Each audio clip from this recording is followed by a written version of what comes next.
We are ready and live. Blocks away from Staples Center in Los Angeles. Sean Cunningham, Lina Washington. This was what brought us to LA. We've been here since Friday, but the moment that really the world has been waiting for, the celebration of life for Kobe Bryant and his daughter Gianna. Just over a month since their tragic passing, along with 7 others in that helicopter crash in Calabasas. They did obviously make mention of the Altobelli family, the pilot, the Mausers, everybody who was involved in that tragedy. But today you saw the outpouring of love for Vanessa, her surviving daughters, and Kobe and Gianna. Yeah, and it was interesting just being down here and seeing so many people that not only were able to attend the service themselves, to be lucky enough and fortunate enough to celebrate that moment inside of Staples Center with so many other people, but also outside of Staples. There's a lot of people, obviously they had a few block radius, couldn't get close to Staples, so what they did outside LA Live is there's a lot of people who came down to congregate, to watch on their phones, to be with loved ones and family and fellow fans of Kobe and Laker fans, and it was cool. You see a lot of street vendors, as you often will see in LA. I know there's some people going, oh, they're making a profit. It's like, no, I mean, it's all for kind of the greater good. And right. People were festive. You had all of Figueroa for blocks just lined. Yeah. That'll be cool to see. Hours in advance. Yeah, and if you watch ABC 10 tonight at 5 and 6, you'll see what it was like even on the outside of Staples Center and getting kind of a feel of what that was like. And then finally us watching it, my initial takeaway was I came into it thinking celebration of life. We had no idea who was really going to be on the docket, what was going to happen. It opens with Beyonce. And I'm not a Laker fan. I grew up in Sacramento, and that was probably the first time that it got to me.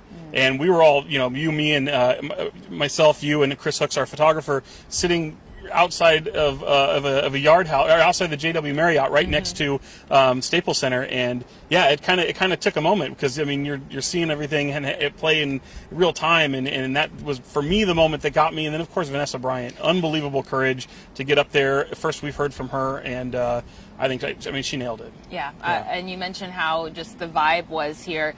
It seemed like time stood still for the first at least hour of the service. We were waiting to get inside to one of the establishments that usually don't open until after 11:30. The service started between 10 and 10:30. So we just kind of stood outside and watched on our phones, and it was just kind of surreal to see how you could see everybody just watching and moving slowly or stopping or asking, hey, where are you watching that? I need to start, tuning in to the live stream. And then when we waited in a line to get into Yard House, almost down the block. A block from Staples, and then a full restaurant with number 2s, number 24 jerseys, purple and gold as far as the eye could see, several Mambacita, Mamba Sports Academy jerseys, which of course was the AAU team that Kobe coached his daughter Gianna when they were on their way to a game with their teammates, their coaches, when they tragically passed. But, I haven't been to Los Angeles in a long time, but this is one of those seminal moments in the city. This is going to be one of those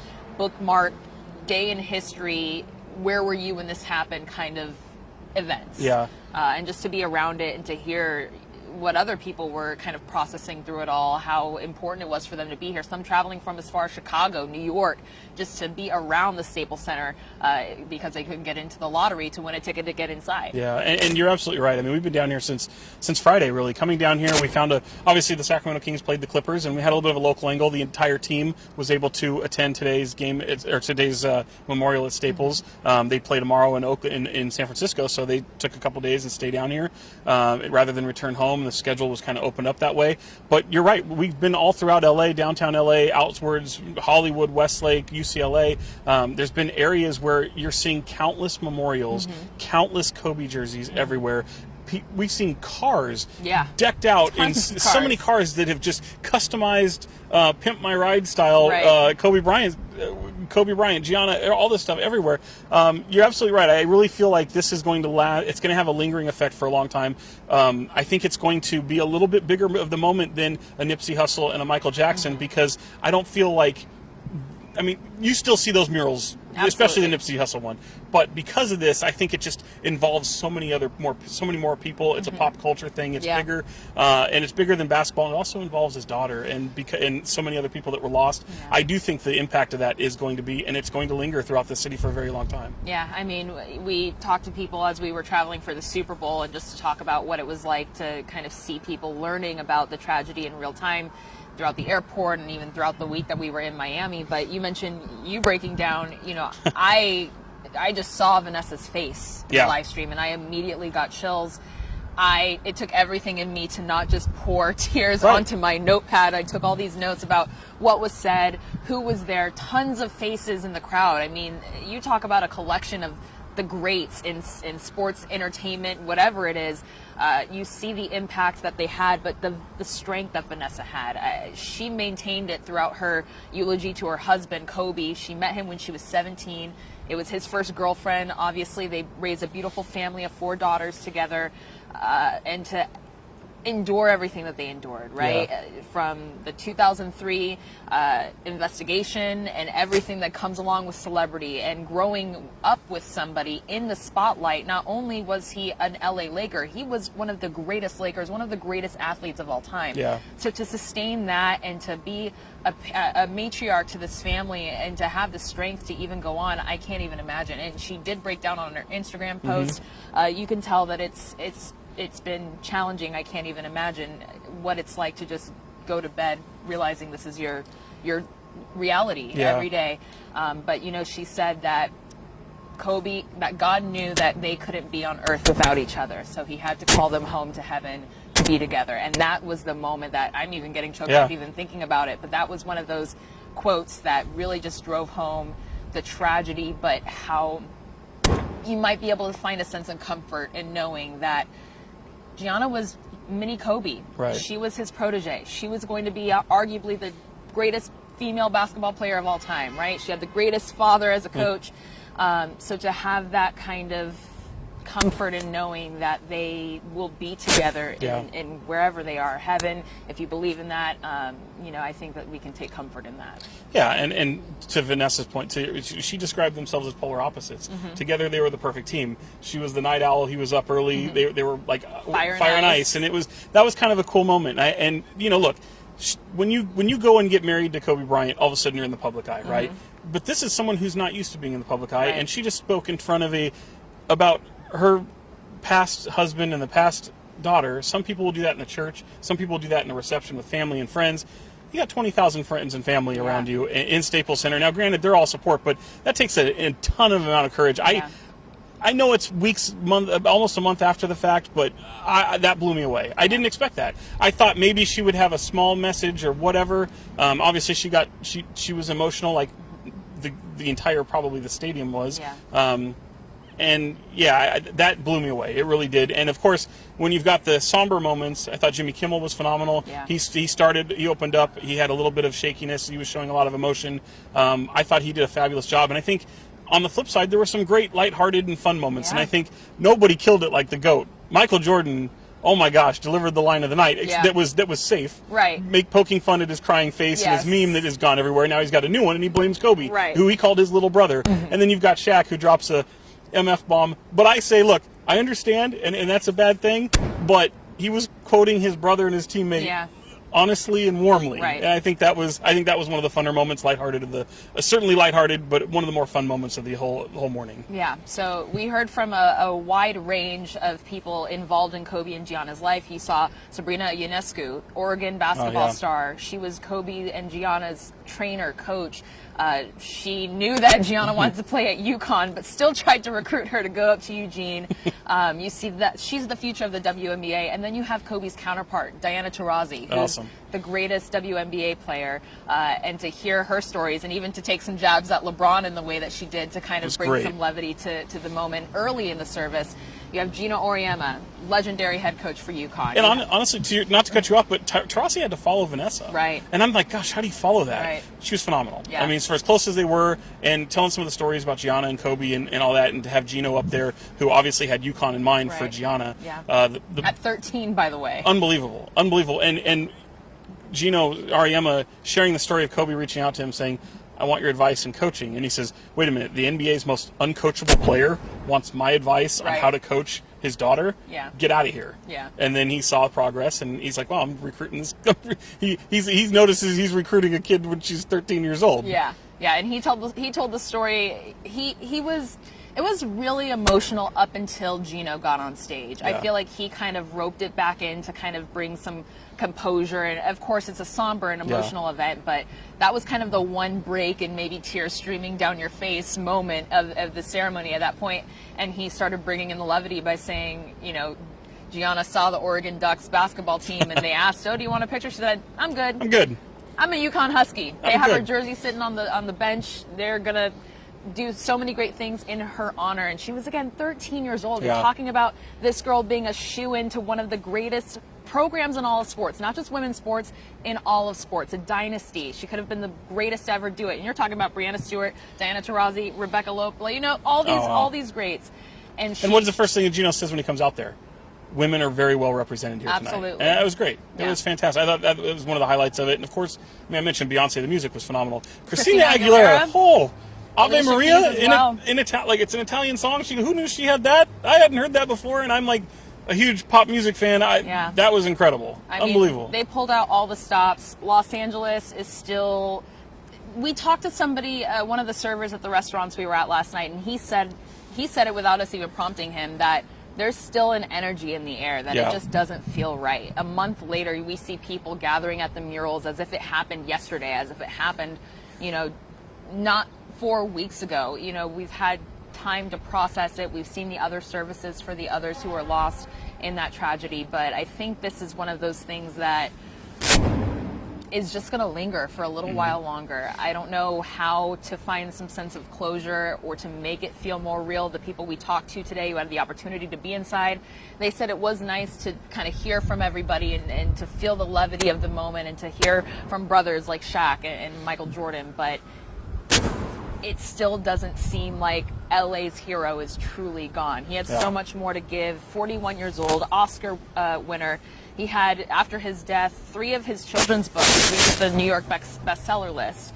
And he had all these other projects. Another children's book that was since deleted from the Brazilian author of The Alchemist. He didn't find a purpose in going forward without Kobe.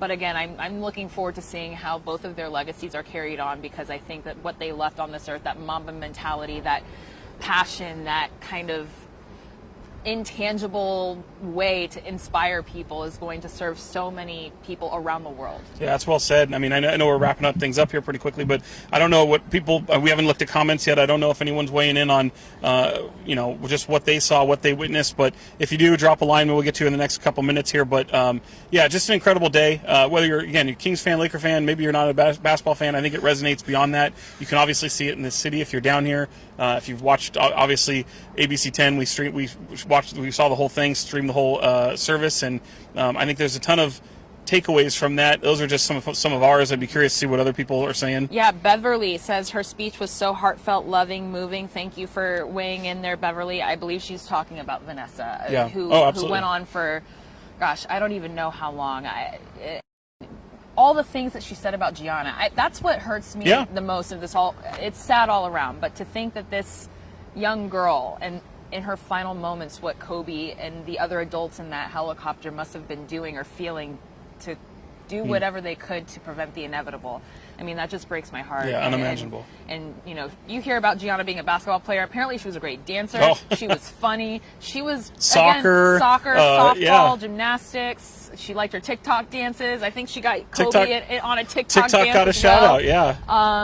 And she was in student council. She was in drama. She spoke multiple Mandarin. languages, she just like her father. And read in Mandarin at 13 years old, and Italian as well. I mean, you can live to be 80 years old, and you won't accomplish what Gianna Bryant accomplished in just 13 years. I have a hard enough time speaking English. Yeah. So, and obviously the stories that Shaq and Michael Jordan shared of Kobe. Rob Pelinka, also his best friend, former agent, GM of the Lakers. I mean, they grew up together in this industry. And he's Gianna's godfather. I mean, that guy, a lot of local ties. But it was Buddy Hield's first agent. Marquise Chris from Sacramento was on the Warriors. That was his agent as well. And he had to divest those clients to take over the GM title with the Los Angeles Lakers. And Buddy Hield, I remember talking to him, because look, he got to work out. We talked to him earlier about how he idolized Kobe, and he got to work out with him before becoming a pro, and then being fortunate enough to be a part of the Mamba Academy.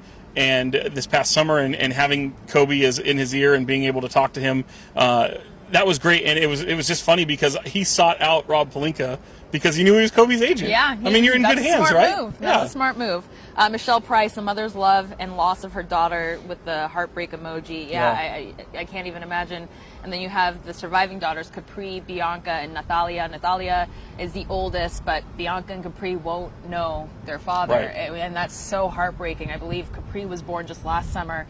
Vanessa was pregnant with Bianca when Kobe retired. So you just think about the last 4 years and what he was able to accomplish in the second chapter of his life. And it's just so heartbreaking to know that Vanessa will have to somehow be able to share those stories or pick up where he left off. And not that she doesn't have the support, right? I mean, she's got when you got Michael so many Jordan arms wrapped around her. When you've got Michael Jordan saying all these, not only Vanessa and her family, but the other victims' families as well, that they're all going to have the support. And Rob Pelinka said, "Look, I've got you till as long as you're on this planet." So I think that's what's the fun part about it. That's the part that you see the love there, and it's people from all different walks of life and how they get kind of drawn together because of a single moment. And the coolest thing was when not the coolest, but when Jimmy Kimmel opened up and said, look to the person next to you and say hello. Yeah. I mean, we see that a lot, church, stuff like that. But to do that there, I thought was a really nice icebreaker to kind of welcome everybody in and say, hey, we're experiencing this together. It doesn't matter what status you are. So many people couldn't purchase tickets. It was luck of the draw, and if you get your draw, you go do it. Yeah. And, that's difficult. Some people wanted to be here who couldn't. So there's a lot of random people in this building who attended this memorial, and bringing this single event, bringing people together. So I think that was fantastic. Yeah.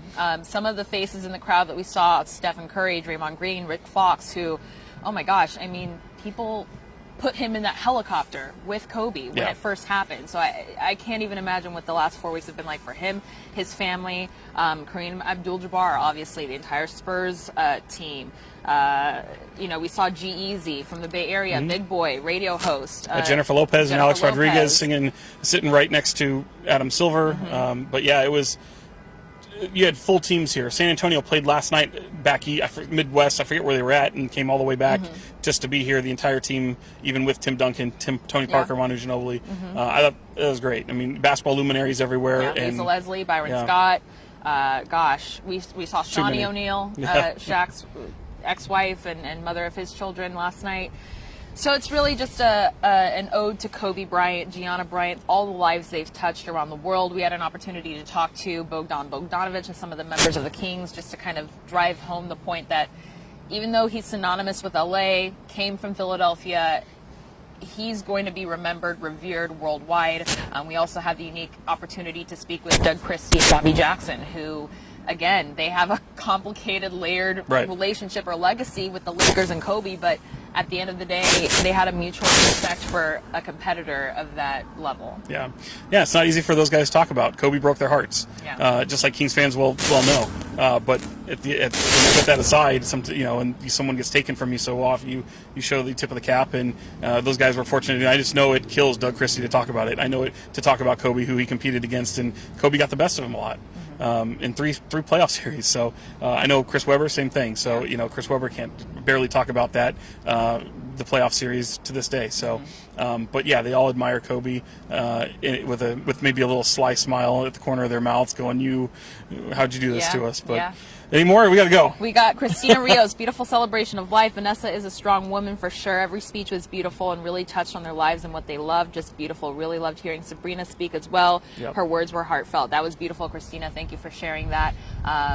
We're going to go more in depth about what we saw here, what we heard, our favorite moments in this service, as well as maybe some of Kobe's big moments against the Kings or throughout his career. We've got team coverage. Carlos Herrera with Morning Blend has been here since 5 o'clock in the morning when they were lining up to get even a glimpse of Staples Center if you couldn't get inside. But we will have continuing coverage tonight at 5, 6, 6:30, and 11 on ABC 10 News. And of course, you can check us out on YouTube, Hella Sports or ABC 10. Sean Cunningham on Twitter, L Washington TV on Twitter and Instagram as well. We've taken tons of videos just walking down the street and seeing all these vendors and the energy here as we say goodbye to Kobe and Gianna Bryant, 41 and 13 years old, along with 7 others who tragically died just a month ago. But until then, let us know your favorite moments, maybe Kobe memories. But we will see you back here on ABC 10.